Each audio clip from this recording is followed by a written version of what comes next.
और वो दूसरा ठीक ये है। कि अभी भी रशिया से ऑयल खरीदना जारी रखा तो भी हम और एडिशनल टैरिफ या पेनल्टी लगाएंगे। इन दोनों का क्या मतलब, क्या खतरा और बढ़ सकता नहीं, है? अभी पहली बात तो ये है ना, मुझे लगता है कि इससे ज्यादा नहीं होगा, क्योंकि अभी लोगों ने क्वेश्चन पूछे कि आपने चाइना पे क्यों नहीं लगाया है, बाकी भी तो कंट्रीज ले रही हैं। प्लस वो एएनआई के रिपोर्टर ने बोला कि what do you know about the fact कि यूएस खरीद रहे हैं, जो भी कुछ खरीद रहे हैं यूएस 3-4 बिलियन का। तो इसे I am not aware of that. मुझे लगता है वो भी कॉर्नर हो गए हैं, but actually look at it differently. उन्होंने बोला है कि 27 तारीख, कौन सी डेट तक, आई थिंक 27 या 28 तारीख तक ये होगा। तब तक वो जो यूएस टीम इंडिया आ रही है उनकी भी डिस्कशन हो जाएगी। साथ में सेपरेटली अपने आप बोल रहे हैं कि Trump and Putin might meet in 2 weeks, पता नहीं नेक्स्ट वीक। तो अब अभी के लिए ये अज्यूम करना कि परमानेंट टैरिफ हो गया, इसलिए उस हिसाब से आप कैलकुलेशन करें स्टॉक मार्केट की, मुझे लगता है अभी वो है, दूर है ये सब चीजें। आपके हिसाब से सॉल्यूशन कब, कैसे, क्या क्या हो सकता है इसका? ये पहली बात है, इसमें परमानेंट अब सोल्यूशन नहीं, क्योंकि टैरिफ एज अ टैरिफ तो होना ही है। अब आप सबकी, सारे वर्ल्ड की कोशिश है कि 15 की तरफ जाया जाए, because 15 is the mostly the low. Although 10 लो है, बट मोस्टली यूरोप, जापान, इन सब का 15 है। तो आपको 15 के पहले तो आपको एक 25 हटाना है जो एक्स्ट्रा लग गया है ऑयल खरीदने के लिए, जिसमें 100% सारा वर्ल्ड इन्वॉल्व है, इन द सेंस कि अगर आप यूक्रेन से ऑयल नहीं खरीदो, सॉरी, रशिया से ऑयल नहीं खरीदो और नॉर्मल मार्केट में चले जाओ इंडिया बाइंग करने के लिए, तो उसकी प्राइस सारे वर्ल्ड के लिए $10-12 बढ़ जाएगी। अब हमारे लिए भी बढ़ेगी, इंडिया के लिए भी बढ़ेगी, बट सारे वर्ल्ड की प्राइस बढ़ जाएगी, हम्म। बिकॉज वो रशियन ऑयल मार्केट में नहीं आया फिर। सो दिस वाज, अब उन्होंने बोला भी है इंडिया ने, और वैसे भी सबको पता है कि दिस वाज मोर और लेस अग्रीड। सेकंड बात नोट करने की है कि यूएस ने रशियन ऑयल पे सैंक्शंस नहीं लगाए हुए हैं, जो ईरानियन ऑयल पे लगाए हुए हैं। सो इसलिए एक्चुअली लीगली किसी ने नहीं बोला कि आप मत खरीदो।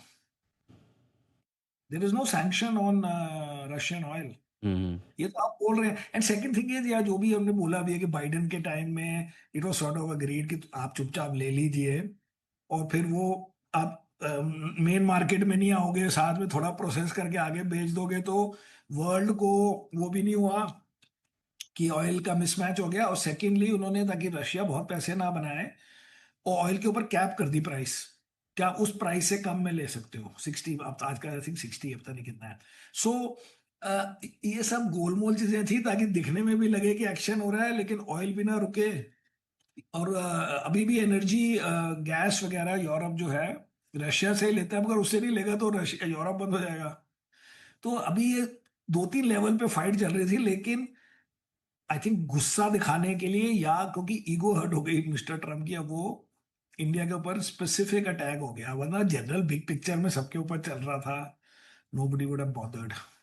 आप भारत के पीएम, विदेश मंत्री या कॉमर्स मिनिस्टर होते हैं, तो अब इतने ये जो ईगो पे आ गई है बात, इसको फिर आपको सॉल्यूशन देना हो कि ये ट्रम्प के साथ बैठ के आपको निपटाना, कैसे करेंगे आप? फिर मैं थोड़ा सा और सोचता, मैंने सोचा नहीं इतना डीप।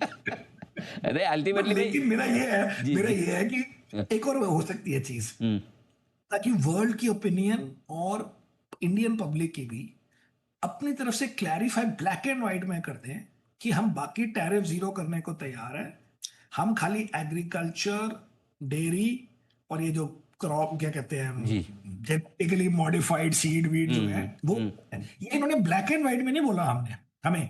तो अब हमें लगता है 5% लगता है, हो सकता है ऑटो सेक्टर के लिए नहीं लड़ाई कर रहे हैं, कोई कहता है किसी और सेक्टर। तो ये इंडिया अपनी तरफ से प्रपोजल कर दे, क्लैरिफाई उसमें क्या है कि जी, सारे वर्ल्ड को समझ आनी चाहिए कि ये खाली फाइट एग्री की हो रही है, और एग्री में public will agree, I mean the world at least opinion will agree, कि वो हमारे फार्मर्स काफी पुअर हैं, उनकी लो होल्डिंग्स हैं, लैंड होल्डिंग्स हैं, हमारे 1.4 बिलियन पीपल हैं, हमारी एवरेज इनकम कम है, तो इसलिए उसको ओपन करना थोड़ा इमोरल भी कह सकते हैं, या अनफेयर है, अनरीजनेबल है, जो भी है। लेकिन अच्छा, अनरीजनेबल है वो तो ठीक बात है। क्या लगता है आपको, जो अमेरिका के साथ हमारे रिलेशंस इस वक्त लाइफ टाइम लो पर हैं ऑलमोस्ट,